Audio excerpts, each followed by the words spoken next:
وأتموا الحج والعمرة لله فإن أحصرتم فما استيسر من الحج ولا تحلقوا رؤوسكم حتى يبلغ الحدي محله. شروع کرتا ہوں اللہ کے نام سے جو بڑا مہربان نہایت رحم والا ہے. یہ سورہ بقرہ کی 190 پر 6ویں آیت ہے. اللہ رب العزت نے یہاں سے 2 صفحے تک تقریباً حج کے احکام اور حج سے متعلق باتیں اور حج سے رک جانے پر کسی عذر کی وجہ سے کیا احکام ہیں اس کی پوری تفصیل اللہ نے بتائی. تو اس کے اندر جہاں حج کے مسائل معلوم ہوتے ہیں وہیں دوسرے مسائل بھی اس کے ضمن میں آتے ہیں. تو اللہ رب العزت نے یہ بتایا کہ سب سے پہلے وَأَتِمُّ الْحَجَّ وَالْعُمْرَةَ لِلَّهِ، حج اور عمرہ اللہ کے لیے پورا کرو. تو مطلب کیا ہے؟ کیا حج جیسے واجب ہے عمرہ بھی واجب ہے؟ اس کا کیا مطلب ہے؟ صاف قرآن مجید میں ہے، اللہ تعالیٰ نے فرمایا وَلِلَّهِ عَلَى النَّاسِ حِجُّ الْبَيْتِ مَنِ اسْتَطَاعَ إِلَيْهِ سَبِيلًا، جو آدمی کعبۃ اللہ تک پہنچنے کی استطاعت رکھتا ہے اس کے لیے اللہ کے گھر کا حج کرنا واجب ہے، فرض ہے. تو اس کا حکم تو سب کے سامنے واضح ہے. لیکن عمرہ کیا یہ بھی واجب ہے؟ حکم یہ ہے کہ عمرہ حج کی طرح فرض اور واجب نہیں ہے. اگرچہ کہ بعض علماء اس کو واجب قرار دیتے ہیں فقہا. امام ابو حنیفہ رحمۃ اللہ علیہ کا مسلک یہی ہے کہ عمرہ سنت ہے. امام مالک کا بھی یہی قول ہے. امام شافعی اس کو واجب کہتے ہیں. تو لہذا عمرہ، جب یہ عمرہ کیا ہے، لیکن عمرہ کے وجوب کے لیے دوسرے جو حضرات واجب کہتے ہیں ان کے پاس کئی حدیثیں. حدیث میں آئے کہ حضور صلی اللہ علیہ وسلم نے کئی جگہ عمرے حج کے جہاں ذکر کیا وہیں عمرہ کا بھی ذکر کیا. مثلا ایک مرتبہ صحابہ نے پوچھا عورتوں کا جہاد کیا ہے؟ حضور صلی اللہ علیہ وسلم نے فرمایا عورتوں کے جہاد میں لڑائی نہیں ہے، وہ ہے حج اور عمرہ. جیسے اللہ کے نبی نے حج جیسے ضروری قرار دیا کیا ہے جہاد کیا، ایسے عمرہ کو بھی ساتھ میں لائے. ویسے کئی احادیث حضور نے حج اور عمرہ کو ایک ساتھ لائے. تو اس احادیث پر غور کریں گے تو معلوم کیا ہوگا کہ جیسے حج فرض ہے عمرہ بھی فرض ہے، واجب ہے ان احادیث پر. لیکن صحیح قول یہ ہے کہ حج اللہ تعالیٰ نے آیت کے ذریعے سے فرض کر دیا، لیکن عمرہ سنت ہے، اس کو واجب نے قرار دیا. کیونکہ ایک حدیث میں ہے ایک صحابی نے پوچھا اللہ کے نبی علیہ السلام سے کہ اللہ کے نبی علیہ السلام کیا عمرہ کرنا فرض ہے؟ فرمایا نہیں، تو چاہے تو کر لے. تو لہذا ان احادیث کی بنیاد پر اور ایسی احادیث جس میں تاکید آئی ہے، علماء نے لکھا ہے کہ عمرہ یہ اگر احرام باندھ لیں تو اس کا کرنا واجب ہے. احرام باندھنے سے پہلے سنت ہے. اگر احرام باندھ لیا اب اس کے بعد اس کا پورا کرنا واجب ہے. اسی کو اللہ تعالیٰ نے یہاں ذکر فرمایا. چنانچہ جیسے نفل نماز ہے، نفل نماز کسی پر واجب نہیں ہے، لیکن اگر کسی نے شروع کر دیا بیچ میں توڑ دیا، 1 رکعت پڑھ گئے، اب اس پر واجب ہو گئی، وہ یا تو اس کو پورا کریں یا اس کی قضا بھی کرنا پڑے. تو ایسے نفل جب تک شروع نہیں کرتے وہ نفل ہے، شروع کر دیے تو واجب ہو گیا. ایسے ہی عمرہ بھی جب تک احرام نہ باندھے نفل ہے، احرام باندھ لیے تو آپ کے لیے واجب ہو گیا. تو یہی حکم ہے اس کا. اللہ نے اسی آیت کو یہ بتایا کہ وَأَتِمُّ الْحَجَّ وَالْعُمْرَةَ لِلَّهِ، اگر تم حج اور عمرہ کا احرام باندھو اب اسے پورا کرو. یہ آیت کا مطلب ہے. اور فرمایا فَإِنْ أُحْصِرْتُمْ، اب مسئلہ یہ ہے کہ تم حج کے لیے جانے کے لیے عمرے کے لیے احرام باندھ لیا، بیمار پڑ گئے، انتہائی جا نہ سکے، کوئی بڑی بیماری لگ گئی، ایسا کچھ ہوا، یا کوئی دشمن کا خوف ہو گیا تمہیں جانے نہیں دے رہا، یا پاسپورٹ کا پرابلم ہو گیا، احرام باندھ لیا تھا، ایسے کچھ مسائل آتی وہاں تک جانے نہ دیا. تو حکم یہ ہے کہ جب کیا کریں؟ فرمایا اسے احصار کہتے ہیں.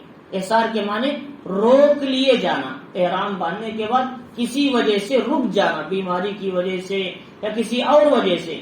تو فرمایا فَإِنْ أُحْصِرْتُمْ، فمستیسر من الحدی، اب تمہاری ذمہ داری ہے کہ ایک جانور حرم میں قربان کر کے اپنا احرام یہاں کھول لو. ایک جانور حرم میں قربانی کرنا.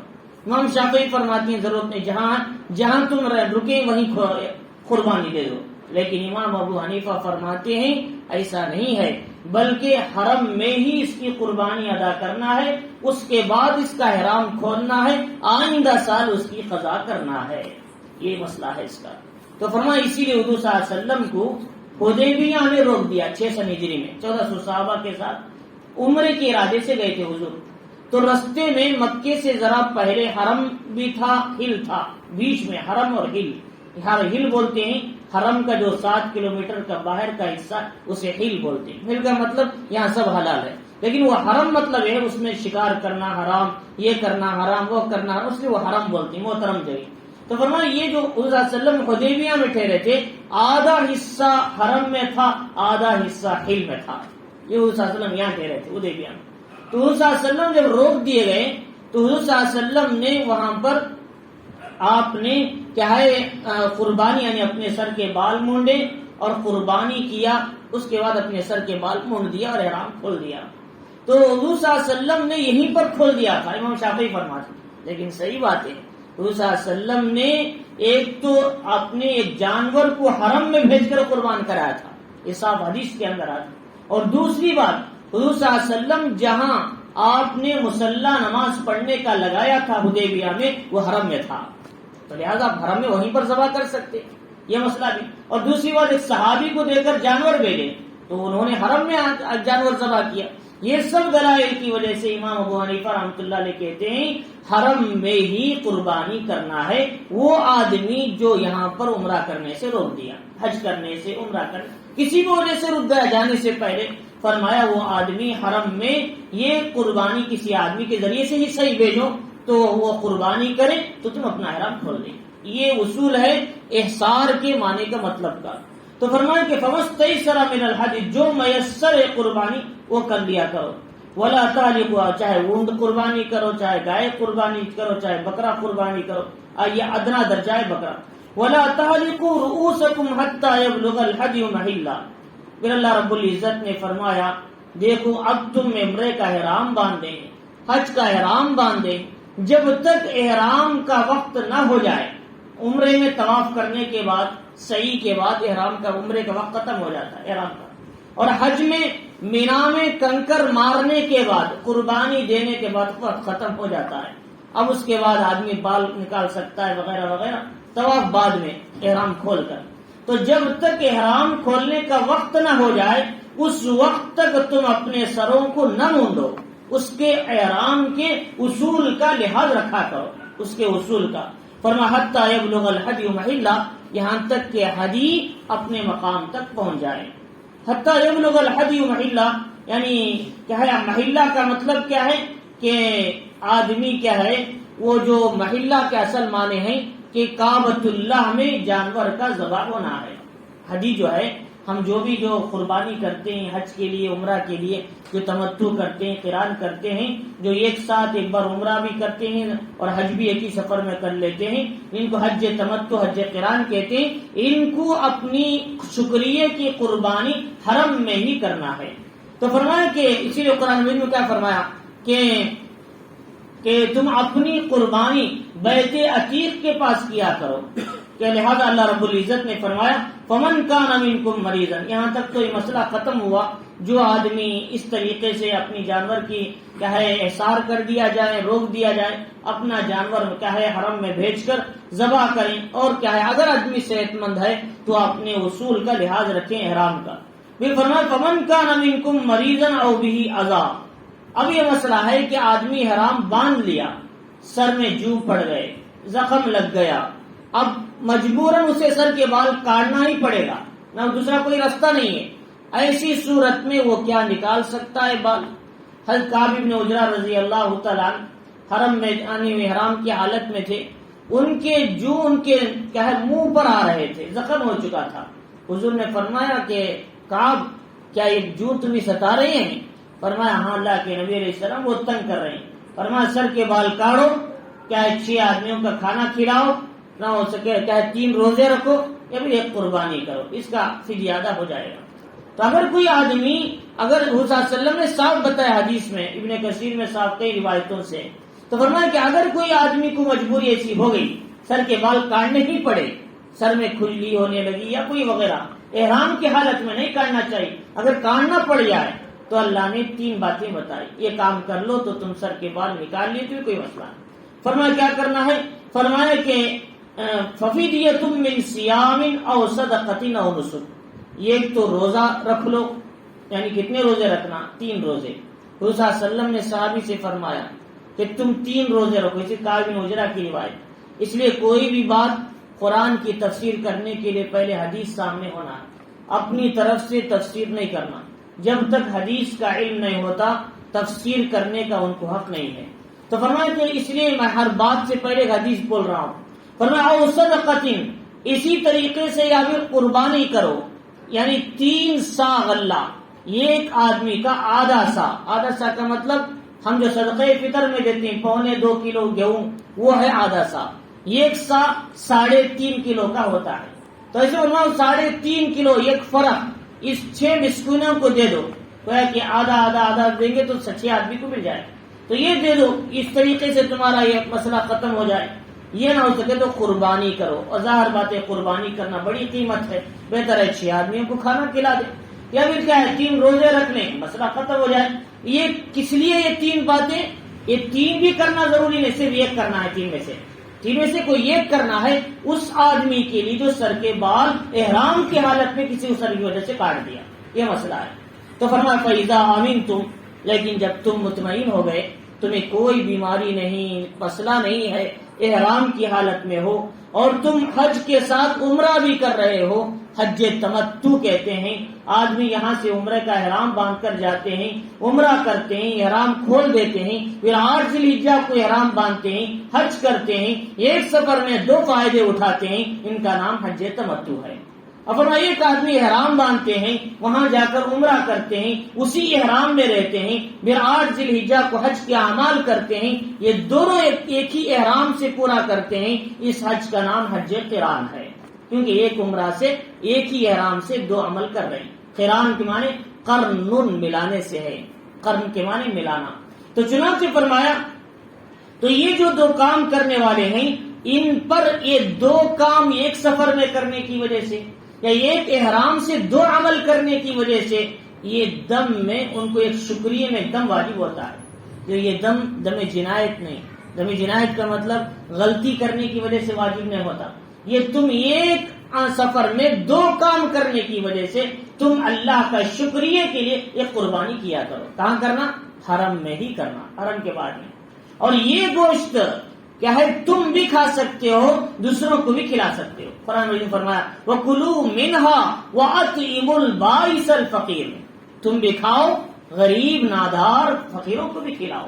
یہ کھائے، امام شافعی فرماتے ہیں تم نے کھانا بلکہ صرف غریبوں کو کھلانا، ان کے لیے کوئی حدیث ہے، لیکن ہمیشہ ایک بات ذہن میں رکھیں، امام ابو حنیفہ رحمۃ اللہ علیہ جو مسئلہ بتاتے ہیں ان کی دلیل پختگی میں مضبوطی ہوتی ہے، وہ گہرائی تک جا کر بتاتے ہیں۔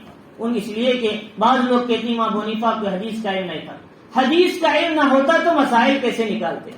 12,70,000 مسائل میں امت کو نکال کر دیا آپ نے 12,70,000 مسائل نکال کر دیا، اور وہ آدمی ہی حج مسائل نکال سکتا ہے قرآن سے جسے ہر لائن کی حدیثوں کا علم ہو، ضعیف کا بھی علم ہو، کہے احاد کا بھی علم ہو، مشہور کا بھی علم ہو، حسن لذاتی کا بھی علم ہو، حسن لغیری کا بھی علم ہو، ھذا صحیح حسن کا بھی علم ہو، ھذا حدیث حسن غریب کا بھی علم ہو۔ یہ سب حدیث کی قسمیں بتا رہا ہوں، تو ان سب کا علم جسے ہے وہی حدیث کا مسئلہ سے قرآن سے مسئلہ نکال سکتا ہے۔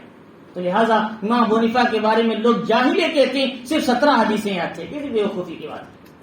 آپ تو علم حدیث کے امام تھے، لیکن آپ فقہ میں آگے بڑھ گئے، اس لیے آپ فقیہ بن گئے۔ تو فرمایا کہ اسی لیے امام ابو حنیفہ اور شافعی فرماتے ہیں کہ زمانے میں ایسا فقیہ ہم نے کبھی نہیں پایا آپ کے بعد، اور آپ کے ادب میں آپ رفع یدین کے قائل تھے، ہر نماز میں ہاتھ اٹھاتے تھے آپ، امام شافعی کا قول تھا لیکن جب امام ابو حنیفہ رحمۃ اللہ علیہ کے مزار کے پاس جا کر وہاں بازو مزار تھی، وہ مسجد میں نماز پڑھے، آپ نے رفعین کو چھوڑ دیا، فرمایا اس امام کے سامنے مجھے رفعین کرتے شرم آتی ہے، اتنا بڑا امام ہے۔ تو امام حنیفہ اسی ان کے زمانے کے بڑے بڑے علماء، عبداللہ ابن مبارک آپ کے شاگرد تھے، امام مالک آپ کے فقہ کی تعریف کیا کرتے تھے۔ تو فرمایا کہ اس طریقے سے تو امام حنیفہ رحمۃ اللہ علیہ فرماتے ہیں کہ اس کا گوشت کھانا سب کے لیے حلال ہے، اور قرآن مجید سے بھی ثابت ہے۔ اور دوسری بات یہ ہے کہ اللہ رب العزت نے فرمایا کہ فَمَسْتَيْسَرَ مِنَ الْهَدْيِ، تو کیا ہے حرم میں ہی اس جانور کی قربانی کرنا۔ لیکن اگر کسی آدمی نے جنایت کیا، جنایت کا مطلب حرم میں شکار کو مار دیا، حرم کی حالت، احرام کی حالت میں، یا پھر کیا ہے بال توڑ دیا، کیا ہے زیادہ سے زیادہ بال کاٹ لیے بغیر کسی عذر کے، یا پھر 12 گھنٹے چہرہ اور سر چھپا کر رکھا احرام کی حالت میں، فرمایا اس پر ایک دم واجب ہوتا ہے۔ اور یہ دم جو ہے ہم نہیں کھانا، اس کا گوشت صرف غریبوں میں دے دینا ہے، کیونکہ یہ صدقہ بن جاتا ہے، یہ صدقہ ہے، یہ پنشمنٹ کی گوشت ہے، اس کا کھانا ہمارے لیے جائز نہیں۔ وہ شکریہ کا گوشت ہے، وہ ہدی میں وہ کھانا جائز، لیکن یہ پنشمنٹ جو سزا کا جو متعین ہے، اسے ہمارے لیے حصہ نہیں، صرف غریبوں کو دے دینا ہے۔ تو چنانچہ فرمایا اللہ رب العزت نے کہ فَمَن لَّمْ يَجِدْ فَصِيَامٌ، اللہ تعالیٰ کا کیسا اچھا اصول ہے، ہر عمل کے لیے اگر عمل کر سکتے ہیں تو عمل کریں اچھے طریقے سے، عمل نہیں کر سکتے عذر ہے، اس کا بدل بھی اللہ بتا رہے ہیں۔ اب فرمایا اب تمہارے پاس تم حج کو گئے ہیں، عمرے کو عمرہ بھی حج دونوں ایک ساتھ کر رہے ہیں، لیکن تمہارے پاس پیسے نہیں ہیں قربانی کرنے کے لیے، یا پھر یہ کہ وہاں جانور ملا ہی نہیں، یا سہولت ہی نہیں تھی تمہارے پاس کرنے کے لیے، تو اب ایسی صورت میں کیا کرنا ہے؟ فرمایا 10 روزے رکھ لو، یہ جانور معاف ہے تمہارے لیے، 10 روزے رکھ لو گے تو یہ جانور معاف ہے تمہارے لیے، اب قربانی دینے کی ضرورت نہیں، تم مجبور ہو، تمہارے پاس سہولت نہیں۔ 3 روزے احرام کی حالت میں حج سے پہلے رکھنا ہے، اور 7 روزے حرم میں یا حرم سے لوٹنے کے بعد گھر کبھی بھی رکھ سکتے ہیں۔ 3 روزے رکھنا ہے حرم میں، کب رکھنا؟ 7 ذی الحجہ، 8 ذی الحجہ اور کیا ہے 9 ذی الحجہ، اس طرح 3 روزے حرم میں رکھ لے، اور اس کے بعد کیا ہے آدمی کیا ہے مکے ہی میں جب بعد میں ٹھہرتے ہیں، ابھی 30 دن 40 دن، جب بھی آپ 7 روزے رکھ لے سکتے ہیں، یا پھر جب لوٹیں گے جب بھی روزے رکھ لے سکتے ہیں۔ یہ اصول ہے کیا ہے، اگر جو آدمی قربانی حرم میں دینے کی طاقت نہیں رکھتا، اس آدمی کے لیے غریب ہوتا ہے، کمزور ہوتا ہے، ملتا نہیں جانور، یا ضعیف ہوتے ہیں، وہاں تک جا نہیں سکتے، کوئی قربانی کرنے والا نہیں مل رہا، ایسے سب مسائل کی صورت میں یہ استعمال کر سکتے ہیں۔ تو فرمایا امام ابو شافعی رحمۃ اللہ علیہ فرماتے ہیں جو 7 روزے ہیں وہ گھر لوٹنے کے بعد ہی رکھنا ہے، وہاں نہیں رکھنا۔ امام حنیفہ فرماتے ہیں یہاں مکے میں 30 دن خالی رہتے ہیں حاجی، لہٰذا جب رکھ لیں تو کافی ہو جائے گا، پھر گاؤں جانے تک انتظار کیوں کریں، وہاں حج میں واپس آنے کے بعد پھر بھول جائے تو مسئلہ ہوگا۔ فرمان اللہ رب العزت فرمائی کہ 3 ایام فمن لم یجد فصیام 3 ایام فی الحج و7 اذا رجعتم، 3 روزے حج میں رکھو پھر تم لوٹو، یعنی مطلب تم کیا ہے حج کے عمل سے فارغ ہو جاؤ تو اس کے بعد 7 روزے پورے کر لو۔ تلک عشرۃ کاملہ، یہ 10 روزے رکھ لیے تو تمہاری قربانی کا مسئلہ ختم ہو گیا۔ تو اللہ رب العزت فرمائی ذالک لمن لم یکن اہلہ حاضر المسجد الحرام، یہ قربانی کا تمتع کرنے کا حق، ایک سفر میں 2 فائدے اٹھانے کا، یہ صرف باہر سے جانے والے کے لیے ہے۔ حرم میں جو وہاں رہتا ہے 7 کلومیٹر کے اندر حرم کے آس پاس میں، اسے ایسا 2 عمل کرنے کی اجازت نہیں ایک ساتھ۔ مثلا حرم کے بازو ایک آدمی رہتا ہے، یا پھر حرم کے 7 کلومیٹر کے اندر ایک آدمی رہتا ہے، اس آدمی کو کیا ہے عمرہ ابھی اور عمرے کا احرام باندھ کر عمرہ کرنا جائز ہے، بلکہ وہ صرف حج کرنا ہے، کیونکہ وہیں رہتا ہے، عمرہ کبھی بھی کر سکتا ہے۔ لیکن یہ جو عمرہ اور حج ملا کر کرنے کا حکم یہ باہر سے جانے والے کے لیے، جو جدہ سے جاتے ہیں یا پھر دوسرے ریاض سے جاتے ہیں یا پھر ہندوستان سے جاتے ہیں، شام سے جاتے ہیں، مصر سے جاتے ہیں، ان کے لیے یہ حکم ہے وہ ایک سفر میں 2 عمل کر سکتے ہیں۔ اللہ تعالیٰ فرمائے ذالک لمن لم یکن اہلہ حاضر المسجد الحرام، یہ اس شخص کے لیے جو مسجد حرام کے پاس نہ ہو۔ امام شافعی فرماتے ہیں جو حرم میں ہے وہ بھی کر سکتا ہے، لیکن اس کے لیے قربانی نہیں ہے، تو ایسے بہرحال تو ہر ایک کا ایک مسئلہ ہے، لیکن صحیح قول میں نے آپ کی بتائی، امام حنیفہ رحمۃ اللہ فرماتی مکی آدمی کے لیے، حرم میں رہنے والے کے لیے، آس پڑوس میں رہنے والے کے لیے تمتع کرنا، عمرہ اور حج ایک ساتھ کرنا ایک سفر میں درست نہیں ہے، ایک ہی ساتھ، یہ ان کے لیے، ہاں باہر سے جانے والوں کے لیے جائز ہے۔ اور فرمایا واتقوا اللہ، اور اللہ سے ڈرے، واعلموا ان اللہ شدید العقاب، اللہ تعالیٰ سخت پکڑنے والے ہیں۔ اللہ یہ لفظ کیوں لائے؟ اس لیے کہ یہ جو احکام بتائے ہیں اس کو سستی سے نہیں کرنا، کاہلی سے نہیں کرنا، اس کے اصول کے مطابق حج اور عمرے کا عمل پورا کرنا ہے۔ اللہ رب العزت نے یہ چند باتیں ایک ہی آیت کے اندر اللہ نے اتنے احکام بتائے، تو فرمایا اس کے بعد اللہ تعالیٰ نے فرمایا الحج اشہر معلومات، حج کیا ہے؟ متعینہ دنوں میں کیے جانے والے عمل کا نام ہے، اس کے مہینے متعین ہیں، شوال ہے، ذی قعدہ ہے اور ذی الحجہ کے 10 دن، گویا 70 دن حج کے مہینے ہیں، 70 دن یہ حج کے دن ہیں۔ مطلب کیا ہے حج کے دن کا؟ مطلب 5 دن ہی حج کے، مطلب یہ ہے ان رمضان کے بعد حج کو جانے والے شوال سے ہی حج کے لیے نکلتے تھے، شوال سے پہلے زمانے میں۔ اب فلیٹ ہے آدمی، کل آج ذی الحجہ تو آج شگن بیٹھے تو 7 کو اتر جاتا ہے، یہ آج آسان ہے، اس زمانے میں ایسا نہیں تھا۔ اس زمانے میں لوگ کیا ہے رمضان سے پہلے نکلتے تھے، جا کر ذی القعدہ کے آخری تاریخوں میں اترتے تھے، تو اونٹوں میں جاتے تھے، گدھوں میں جاتے تھے، خچروں میں جاتے تھے، اور جان کا خطرہ ہوتا تھا، واپس آنے کا امکان نہیں ہوتا تھا، یہ سب مسائل ہوتے تھے، 2-2 3-3 مہینے لگ جاتے تھے۔ اور آج سے کہے 40 سال پہلے، 20 سال پہلے 1970-80 میں بھی لوگ کہے جو جہاز جاتی تھی وہ 20 دن کا سفر کرتی تھی، جانے 20 دن آنے 20 دن، 40 دن لگ جاتے تھے۔ اکبری جہاز، نور جہاں وغیرہ دو جاتے تھے، بڑی بڑی جہازیں، تو لہٰذا اس زمانے میں 8,000 میں حج ہو جاتا تھا، آسان تھا حج کرنے کا طریقہ اور خرچ بھی کم ہوتا تھا۔ تو لیکن اب آسان ہو گیا کہ آدمی فلائٹ سے سفر کرتے ہیں، لہذا آسان۔ اب یہ آیت اس طریقے سے سوچیں گے بھائی حج کے مہینے اتنے 70 دن کیا ضرورت ہے؟ یہ اس زمانے کے لحاظ سے اللہ نے بتایا، لہذا کہ کہے اس لیے کہے یہ شوال سے ہی لوگ نکل جاتے تھے حج کو، شوال، ذی قعدہ، پھر اس کے بعد ذی الحجہ میں وہاں حج کے اعمال میں وہاں جا کر کریکٹ پہنچ جاتے تھے۔ تو فرمایا کہ فمن فرض فیہن الحج، اب ان مہینوں میں کوئی حج کا عمرے کا احرام باندھ کر نکلے گا، فرمایا کہ فلا رفث ولا فسوق ولا جدال فی الحج، 3 لفظ لائے اللہ نے، 3 کام نہیں کرنا احرام کی حالت میں، 3 کام نہیں کرنا۔ پہلا رفث، میاں بیوی سے تعلق قائم نہیں کرنا، یا پھر اس کی باتیں نہیں کرنا احرام کی حالت میں، دور رہنا اس سے۔ دوسری بات، وہ ساری تفصیل آپ کو معلوم ہو چکی ہوگی، ولا فسوق، اور دوسری بات فسوق کے معنی آتی ہیں 6 باتیں، 6 باتوں سے بچنے کا معنی فسوق کے ہیں، گناہ سے بچنا، فسق سے، فسق کے معنی گناہ، فجور، اور گناہ میں یعنی نافرمانی۔ تو ایک تو رفث کے معنی گناہ کیا آ جائیں گے، یعنی جو حلال چیز کو حرام کیا ہے احرام کی وجہ سے رکنا ہے، ایک تو رفث ہے۔ ایک ہے احرام کی جو منع کرتا چیزوں سے رکنے کا نام، یہ حرام نہیں، گناہ نہیں ہے، لیکن احرام کی وجہ سے ان کو شریعت نے یہ وقت میں یہ کام مت کرو، محرمات احرام کا ارتکاب کرنا ہے، اس کا مطلب یہ نہیں کرنا۔ فرمایا فسوق کے اندر 6 معنی۔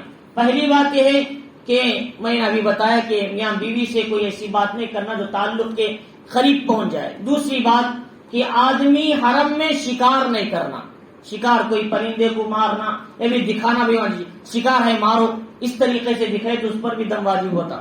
اور تیسری بات یہ ہے کہ بال اور ناخن نہیں کاٹنا۔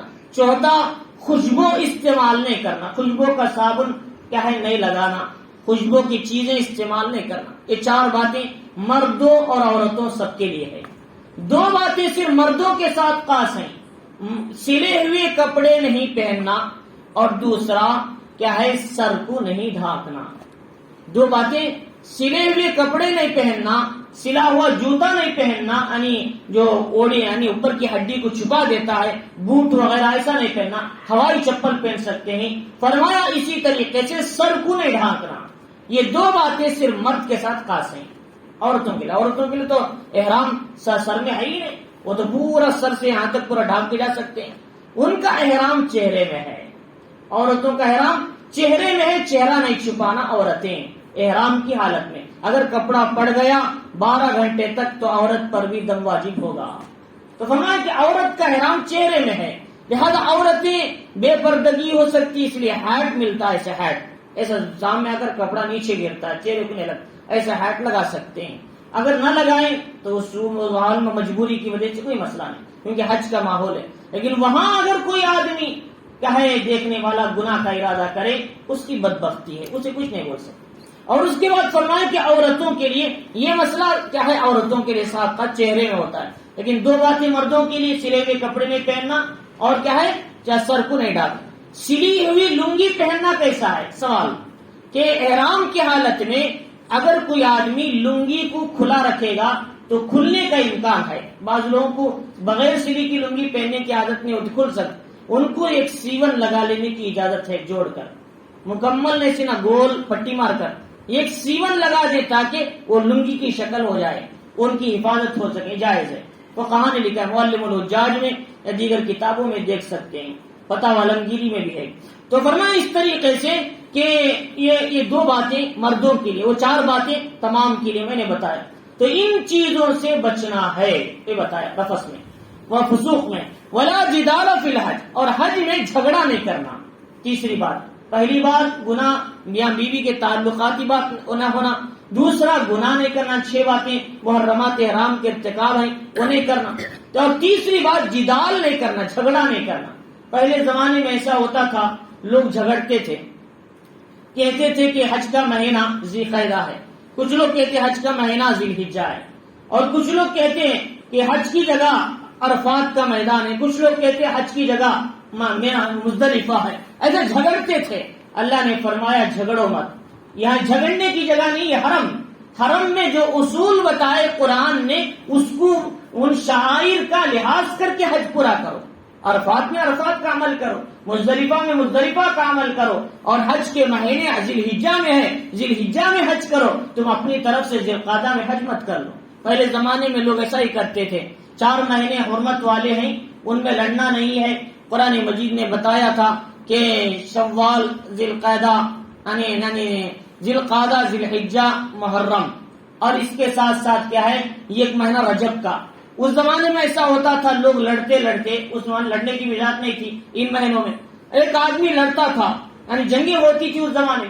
محرم کا مہینہ آ جاتا تو بولتے یہ مہینہ محرم کا نہیں، آئندہ مہینہ محرم کا، لہذا وہ حرام ہے، اب یہ مہینے میں جائز ہے ہمارے لیے. تو یہ حرمت یہ خود لگا لیتے تھے، یہ خود نکال لیتے تھے. اللہ نے کہا انما النسیء زیادۃ فی الکفر، کہ آگے پیچھے کرنا یہ کفر میں سے ہے. تم اپنی طرف سے حرام حلال مت کرو. 4 مہینے اللہ نے حرام قرار دیا ہے، ان مہینوں کی عظمت بتایا، ان مہینوں میں لڑنا، جھگڑنا، گناہ کرنا وبال زیادہ ہے، لہذا تم اپنی طرف سے کیسے حلال کر لے سکتے ہو. تو یہ ہوتا تھا پہلے زمان. ایسے ہی لوگ بھی کہتے تھے حج کا مہینہ یہ مہینہ نہیں، آئندہ مہینہ ذی القعدہ، محرم کا مہینہ یا ذی القعدہ کا مہینہ حج کا ہی بول لیتے تھے. اللہ نے فرمایا ایسا مت کرو، جھگڑو مت. یا پھر عام طور پر حج میں جھگڑے ہوتے ہیں، اس کو بھی مت جھگڑو، نرم دلی کے ساتھ حج کے اعمال کرو. وما تفعلوا من خیر یعلمہ اللہ، جو بھی تم خیر کا عمل کرو گے اللہ اسے جانتا ہے. تم جو کام کرو گے خیر کا، لوگوں کو پتا نہیں لیکن اللہ جانتے ہیں اس عمل کو. صدقہ کرو، خیرات کرو، مدد کرو، جو کچھ بھی کرو. فرمایا وتزودوا، لیکن حج کو جاتے ہوئے توشے کا انتظام کر کے جاؤ. پہلے زمانے میں لوگ بغیر توشے کے آ جاتے تھے، کہتے کہ ہم اللہ پر بھروسہ کرتے ہیں، جب کھانا نہیں ملتا تو بھیک مانگنا پڑتا تھا. تو یہ ہوتا تھا حالت. تو اسی لیے یمن والے لوگ آتے تھے، یمن کے لوگ، ابن عباس رضی اللہ تعالیٰ فرماتے ہیں یمن سے لوگ آتے تھے، کہتے ہم متوکل علی اللہ ہیں، اللہ پر بھروسہ کرتے ہیں، جب کھانا نہیں ملتا تو پھر حاجیوں کے سامان چرانے لگتے تھے. فرمایا اللہ نے انہی حالات پر یہ آیتیں اتاری. اس زمانے کی پھر یہ کیا ہے 1400 سال پہلے کی بات. تو فرمایا اللہ تعالیٰ فرمانی وَتَزَوَّدُوا، ساتھ میں توشہ لے کر جاؤ، کھانے کا انتظام کر کے جاؤ. تم پھر ایسے مت جاؤ، توکل علی اللہ کر کے. اسباب اختیار کرنا تمہارا کام ہے اور بھروسہ اللہ کی ذات پر کرو. اسباب اختیار کیے بغیر بھروسہ کرنا، انہوں نے توکل کا معنی نہیں سمجھا. حضور نے معراج جاتے ہوئے کہے مسجد اقصی میں اپنی کہے سواری کو باندھا تھا. کیا ضرورت تھی باندھنے کی؟ بھاگ جاتا. کیوں باندھا؟ اسباب اختیار کرو، بھروسہ اللہ پر کرو. اگر نہ باندھتے تو بھاگ نہیں جاتا. برا آیا تھا آپ کے لیے. تو لہذا آپ نے کیوں باندھا؟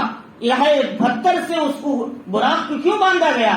فربطته بالحلقة التي تربط به الانبیاء، اس پتھر سے باندھا حضور نے اپنی براق کو جس سے انبیاء باندھتے ہیں اپنی سواریاں. کیوں باندھا؟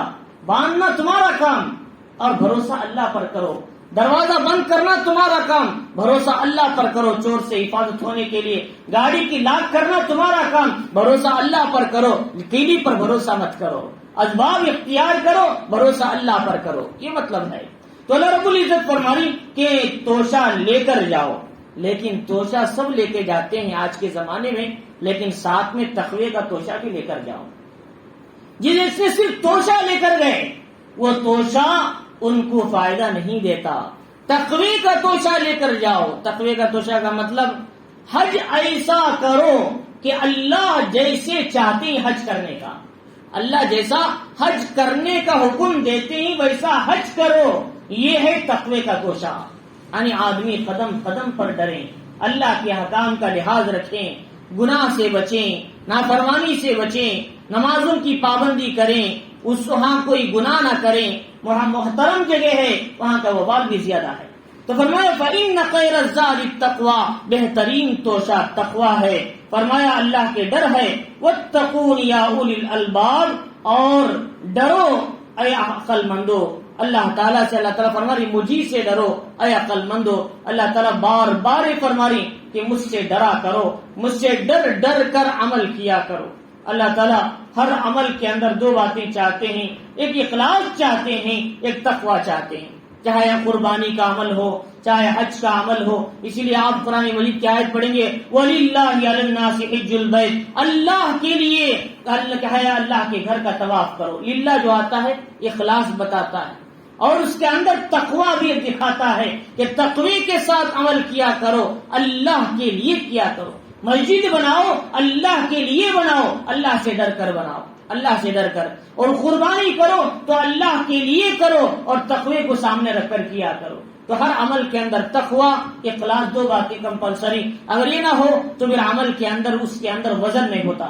اور فرمایا کہ وَاتَّقُونِ يَا أُولِي الْأَلْبَابِ، تو اللہ رب العزت نے ان میں جو باتیں بتائی، ایک تو رفث سے بچو، فسوق سے بچو، جدال سے بچو، توشے کا انتظام کر کے جاؤ، اور ان مہینوں میں ہی کیا ہے جو بتائے گئے اس کے مطابق حج کیا کرو. اپنی طرف سے کچھ مہینوں کو مت بناؤ، دنوں کو مت بناؤ. لیس علیکم، اور زمانے جاہلیت میں مدینے کے اندر بازار لگے رہتے تھے، مکے میں مدینے میں ذوال مجاز ہے، اسی مجنہ ہے. یہ جو بازار ہوتے تھے وہاں لوگ آ کر سامان بیچتے تھے، چیزیں بیچتے تھے، اپنے حج بھی کر لیتے تھے.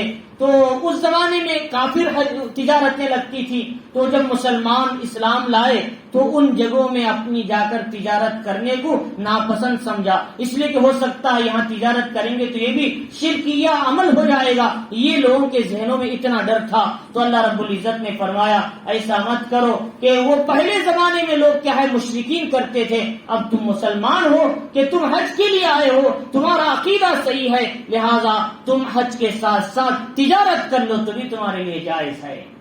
اب یہ مسئلہ ہے کہ اب تجارت کی اجازت مل گئی، چلو سونا لا کر بیچتے رہو، حج کو جاؤ سونا لا کر بیچو، حج کو جاؤ چاندی لا کر بیچو. یہ غلط ہے. آیت کا مطلب یہ نہیں سمجھنا. آیت کا مطلب یہ ہے کہ تم پہلے زمانے میں لوگ غریب جاتے تھے، کچھ سامان لے کر گئے، حرم میں نہیں ملتا، بیچ دیا، ان کی ضرورت بھی پوری ہو گئی، ان کے مسئلے بھی حل ہو گئے. یہ مقصد تھا اس زمانے میں بولنے. آج بھی یہی مسئلہ ہے، اگر کوئی سامان لا کر بیچا. لیکن آج تو حرم میں یہاں سے لے جانے کی کوئی ضرورت ہے ہی نہیں. ہمارے سے پہلے بمبئی سے جا چکا ہوگا یا پھر چائنا سے آ چکا ہوگا. تو فرمایا کہ ہر چیز وہاں پہلے سے جا چکی ہوگی اور یہیں کی چیز ہے، اور ہم وہاں سے اٹھا کر لاتے ہیں یہاں کی چیز کو. بمبئی کی چیز کو ہم عرب سے لاتے ہیں. یہ عجیب بات ہے. ایسا نہیں کرنا. وہاں سے صرف دو چیزیں لانا، ایک زمزم ایک کھجور، اس کے علاوہ کچھ نہیں لانا. کیونکہ زمزم ہمارے پاس ملتا نہیں، کھجور تو اس مدینے کی پیداوار ہے. وہ اس کے علاوہ جہاں عراق اور ایران کے ملتے ہیں وہ تو اس کی فضیلت نہیں. مدینے کی کھجوروں کی خاص فضیلت ہے، حضور نے بتائی. تو کھجور اور پانی نہیں ملتا، ہمارے یہاں لا سکتے ہیں. تسبیح تو یہیں بمبئی کی ہے، اور ٹوپیاں یہیں کی ہیں، اور جہاں مسلے یہیں کے ہیں، ساری چیزیں یہیں کے. لوگ اس کے لیے اٹھا کر 60 کلو سے اونچا لے لیتے ہیں، پھر اسے پھر بھرنا پڑتا ہے زیادہ اضافہ. تو فرمایا یہ سب بیکار باتیں. تو فرمایا اس طریقے سے. تو یہاں بتانے کا مقصد یہ ہے دو باتیں. یہ آدمی کیا ہے مقصد حج کرنا ہونا چاہیے. لیکن ضمناً کوئی تجارت کر لیا تو جائز ہے. اگر کس نے مقصد تجارت کو بنا کر گیا اس کا حج قبول نہیں ہوا. اگر تجارت کو بنا کر گیا حج مقصد تو اس کا حج قبول نہیں ہوا. اللہ فرمانے جو مقصد کے لیے حج کر لیا تھا اسی مقصد سے تجھے مل گیا، لیکن ہمارے پاس تیرا کوئی ثواب نہیں. اس لیے فرمایا جو آدمی حقیقتاً صحیح حج کرتا ہے اللہ تعالیٰ اس کی کنکریوں کو مینا کے میدان سے اٹھا دیتے ہیں، باقی نہیں رہتے. جن کا حج قبول نہیں ہوتا ان کی کنکریاں بھی پڑے رہتے ہیں. تو لہذا اس لیے یہ خود علماء نے بتایا تحقیقات کے بعد. تو چنانچہ اس لیے فرمایا کہ میں اس کے ساتھ ساتھ ایک بات اور بتانا چاہتا ہوں کہ حج عمل ضرور کرنا ہے اور حج ایک بار فرض ہے. حج ایک بار فرض ہے اور اس کے آگے جتنا حج کرو گے وہ فرض نہیں ہوگا، نفل ہوگا. تم ایک حج کرو گے تو فرض اللہ نے مان دیا، تم 5 کرو گے 6 جتنے کرو گے نفل ہو جائیں گے. لیکن وہ حج کا پیسہ اپنے غریب رشتے دار بھائی کی شادی میں لگاؤ، یہ حج کرنے سے بھی زیادہ افضل ہے. ورنہ عمرہ کرو گے ایک بار سنت ادا ہوگی، اب اس کے بعد جو کرو گے سب نفل ہوگا. اور فرمایا کہ نفل تو ہے عمرہ تم کتنے بھی کرو گے تو نفل ہے. اب اس عمرے سے بہتر ہے اپنے غریب کی مدد کرو، یہ عمرہ کرنے سے بھی بہتر ہے. فرمایا حج کرو عمرہ کرو اچھی بات ہے، لیکن اپنے غریب رشتے داروں کی مدد کرنا فرض کے بعد یہ سب سے افضل ہے. عبداللہ ابن مبارک رحمۃ اللہ علیہ ایک مرتبہ حج کو گئے، حرم میں سو گئے. خواب میں کیا ہے آواز آئی، یعنی آپ دیکھ رہے ہیں کہ اللہ رب العزت کی طرف سے آواز آ رہی، ندا آ رہی ہے کہ دیکھو کیا ہے ایک آدمی ان سے کہہ رہے ہیں کہ اس سال جتنے لوگ آئے تھے حج کے لیے ان میں سے کسی کا بھی حج قبول نہیں ہوا. تو اب پوچھا کہ حج کا قبول نہیں ہوا تو کیا مطلب ہے؟ اتنے لوگ آئے 6 لاکھ آدمی آئے ہیں، ان میں سے کسی کا حج قبول نہیں ہوا تو پھر کیسے ہوگا؟ اتنے لوگوں کا کیا مسئلہ؟ پیسہ بیکار ہو جائے. ایک آدمی جو حج کو نہیں آیا اس کے حج اللہ نے قبول کر لیا، اس کے سفیل میں 6 لاکھ حاجیوں کے حج کو بھی اللہ نے قبول کر لیا. میں نے پوچھا وہ کون سا آدمی ہے حج نہیں کیا لیکن اس کا حج قبول ہو گیا؟ فرمایا وہ ملک شام میں رہتا ہے. جب وہ ملک شام میں امام عبداللہ ابن مبارک رحمۃ اللہ علیہ گئے، تحقیق کیا تو پوچھا بھائی تمہارا نام تمہاری صورت مجھے دکھائی گئی اور نام کے ساتھ بتایا کہ فلاں ملک میں ایک آدمی رہتا ہے، اس کے حج کو اللہ نے قبول کیا اور اس کی وجہ سے ان سب کے حج کو قبول کیا، وہ تمہارا عمل کیا ہے؟ فرمایا بات دراصل یہ ہے کہ میرے گھر میں سالن نہیں تھا، بنانے میں لیٹ ہو گیا، میں نے بازو گھر میں بھیجا کہ سالن لے کر آؤ ذرا جلدی. تو منگلے بازو سے، میں تو حالانکہ وہ صاحب ثروت تھے لیکن معمول سے کبھی ضرورت پر منگا لیتے. تو میں جا کر دیکھی میری بیوی نے تو وہ مردار کاٹ کر کھا رہے ہیں، ان کے پاس کھانے کے لیے پیسے نہیں، لہذا وہ مجبور ہیں اور مردار کھانے تک مجبور ہو گئے، ان کے پاس کھانا تک نہیں ہے. اب مجھے ان کی اس حالت کو دیکھ کر رہا نہیں گیا، میں نے چند پیسے نکال کر حج کے لیے جمع کیا تھا، حالانکہ وہ واجب حج نہیں تھا ان کے لیے. تو فرمایا کہ وہ حج کے پیسے میں نے سوچا کہ جب میرے گھر کے بازو غریب آدمی محتاج ہے میں اس کو اسی چھوڑ کر حج کو جاؤں تو اللہ میرے کیا حج قبول کرے گا. تو چنانچہ وہ سارے پیسے لے جا کر میں اس کی ضرورتوں کو دے دیا. تو اللہ رب العزت نے دیکھو اس عمل سے کیا بتایا کہ آدمی کیا ہے جب دوسرے کی مدد کرتا ہے اور اپنے بھائی کی، اپنے غریبوں کی، اپنے کمزوروں کی، اللہ اس کے حج کا ثواب دیتے ہیں، اس کے طفیل میں دوسرے حاجیوں کو بھی قبول فرماتے ہیں. تو لہذا اس لیے فرمایا کہ حج فرض ایک بار کرو لیکن نوافل کتنے بھی کرو، اور ساتھ میں یہ بات ذہن میں رکھو کہ نفل حج کرنے کے بجائے تم اللہ کے لیے غریبوں، کمزوروں، بیواؤں، بے کسوں اور غریب بچیاں جو شادیوں سے پریشان ہیں ان کا کوئی دیکھنے والا نہیں، ان کی مدد کرو، یہ حج کرنے سے بھی زیادہ اللہ ثواب عطا فرمائیں گے. تو لہذا اس لیے فرمایا کہ میں یہ واقعہ اس لیے سنا رہا ہوں کہ اس لیے کہ اللہ کے یہاں کتنا عظیم کام ہے جو دوسروں کی مدد کرنا. تو چنانچہ اس لیے فرمایا کہ حج کرنا افضل عمل ہے، دوسروں کی مدد کرنا اس سے بھی افضل ہے. لیسا اللہ تعالیٰ فرمائے لیسا علیکم جناح کہ تم پر کوئی گناہ نہیں کہ تم اپنے رب کی طرف سے کیا ہے فضل تلاش کرو، تجارت کرو اس میدان میں. فَإِذَا أَفَضْتُم مِّنْ عَرَفَاتٍ جب تم کیا ہے عرفات سے لوٹو، فَاذْكُرُوا اللَّهَ عِندَ الْمَشْعَرِ الْحَرَامِ جو مزدلفہ میں پہنچ کر وہاں رات میں قیام کر کے اللہ کا ذکر کثرت سے کرو. وَاذْكُرُوهُ كَمَا هَدَاكُمْ ویسا ذکر کرو جیسا تمہیں بتایا گیا. وَإِن كُنتُم مِّن قَبْلِهِ لَمِنَ الضَّالِّينَ تم اس سے پہلے گمراہ تھے، تمہیں حج کے اعمال کا علم نہیں تھا. اللہ نے اس لیے تم دعا کرو کہ ربنا ارنا مناسکنا وتب علینا انک انت التواب الرحیم، اے اللہ ہمیں حج کے ہماری عبادتوں کے اعمال ہمیں سکھائیے، یہ دعا کیجیے، وتب علینا، اور ہماری توبہ قبول فرمائیے، انک انت التواب الرحیم، آپ بڑے توبہ قبول کرنے والے بڑے مہربان ہیں۔ تو اللہ رب العزت فرمانی کہ عرفات میں آدمی کب قیام کرنا ہے؟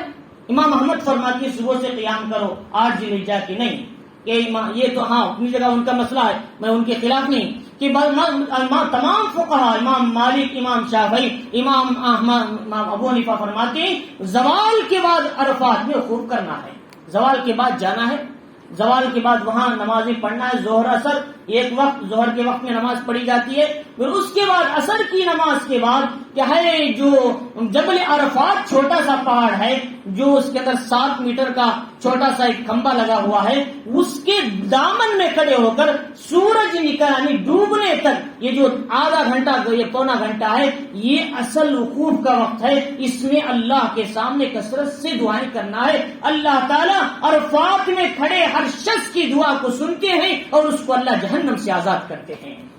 تو فرمایا شیطان کسی دن نہیں رویا جتنا عرفات کے دن روتا ہے، اس لیے کہ اللہ جہنم سے عرفات کے دن کئی حاجیوں کے ساتھ دوسرے لوگوں کو بھی آزاد فرماتے ہیں۔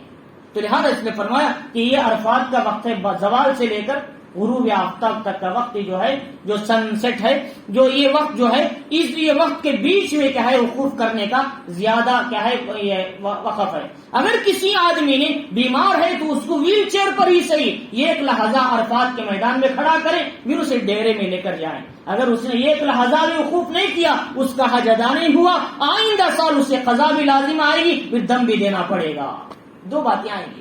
اس لیے فرمایا حضور صلی اللہ علیہ وسلم سے پوچھا حج کس کا نام؟ الحج عرفہ، حج عرفہ میں ٹہرنے کا نام ہے، صرف کیا ہے مینا میں کیا ہے قربانی دینے کا نام نہیں، کنکر مارنے کا نام نہیں، عرفہ میں جب تک نہیں ٹھہرو گے حج مکمل نہیں ہوگا۔ 2 باتیں، عرفہ کا وقوف، طواف زیارت۔ یہ طواف زیارت اگر نہیں کیا بیوی بھی اس کے لیے حلال نہیں ہوگی، تو فرمایا طواف زیارت بھی ضرور کرنا ہے، یہ سب اعمال کر کے حاجی واپس ہونا ہے۔ اور فرمایا اس کے بعد جب حاجی سورج ڈوب جاتا ہے تو تمام حاجی مزدلفہ کی طرف جاتے ہیں۔ عرفات کا نام عرفہ کیوں پڑا معلوم ہے؟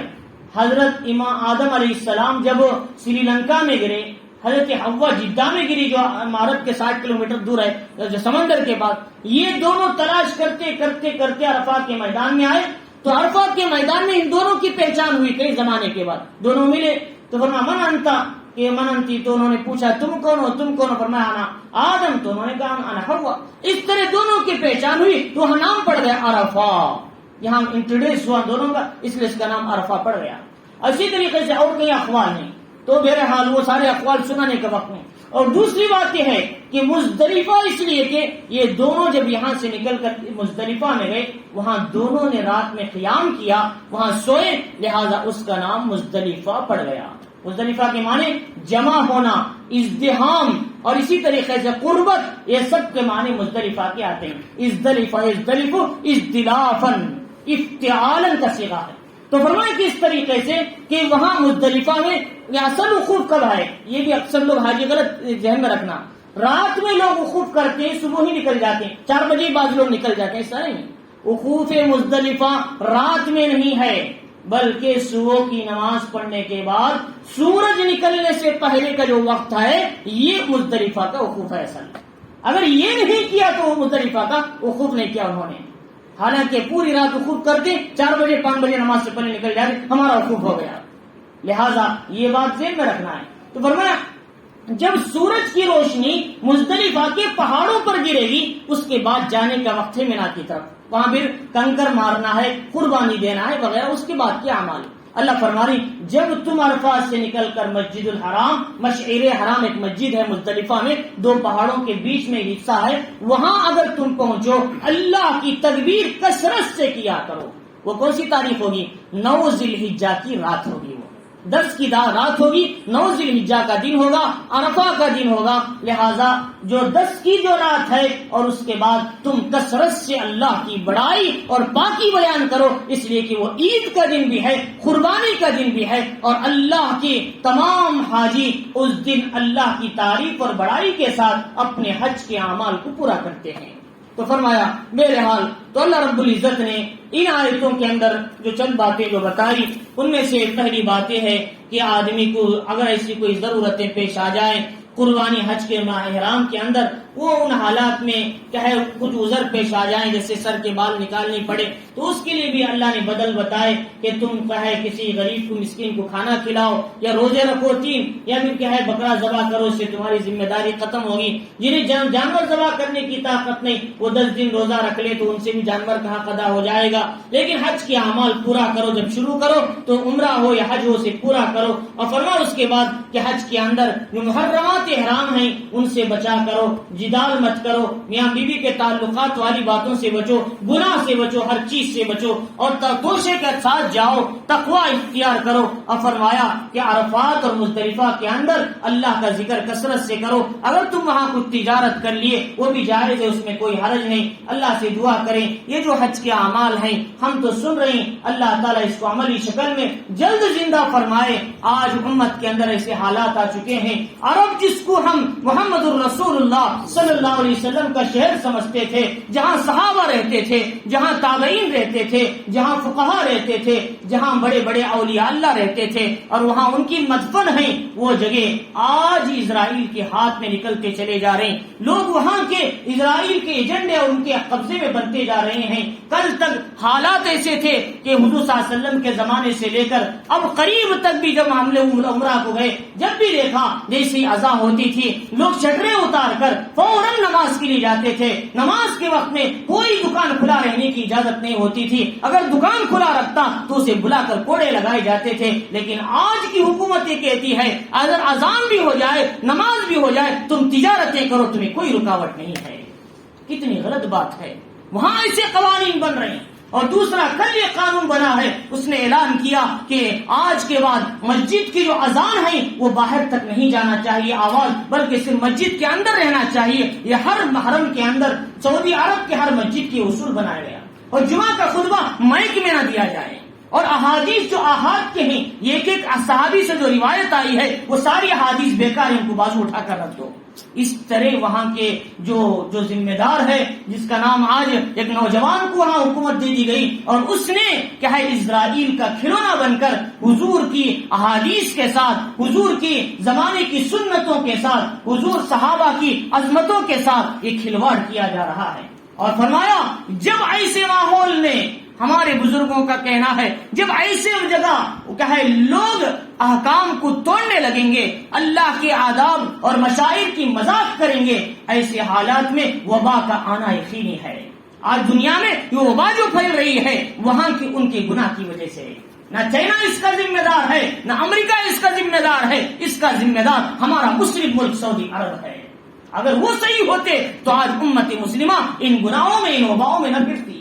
تو لہذا اس لیے اللہ سے دعا کریں اللہ تعالیٰ سعودی عرب کو بھی امت مسلمہ کو مسجد حرم کے اندر جو اصول جو آداب ہے، یہ کہ قرآن کو وہاں سے اٹھایا گیا، پڑھنے کے لیے قرآن بھی نہیں ملتا آج حرم کے اندر۔ جب میں گیا تو یہ کہ ڈیسک میں 50 قرآن رکھے ہوئے تھے، آج یہ قرآن نہیں مل رہا ہے، کتنی بے ادبی کی بات ہے۔ وہاں لیڈیز کو پینٹ اور شرٹ ڈال کر وہاں کھڑایا گیا حرم کے اندر، جبکہ اس سے پہلے پردے کے ساتھ عورتوں میں جا کر ان کی کیا ہے اصلاح کرتے تھے صفوں کی۔ آج بے ادبی کی کیا ہے بے پردگی کی انتہا یہاں تک پہنچ گئی۔ اللہ تعالیٰ ہم سب کو کیا ہے اللہ تعالیٰ سے دعا کرنے کی ضرورت ہے، اللہ تعالیٰ ہمارے ملکوں کے حالات کو درست فرمائے، امت مسلمہ بھی اپنی صحیح روش پر چلنے، اپنے اعمال کی اصلاح کرنے کی توفیق عطا فرمائے۔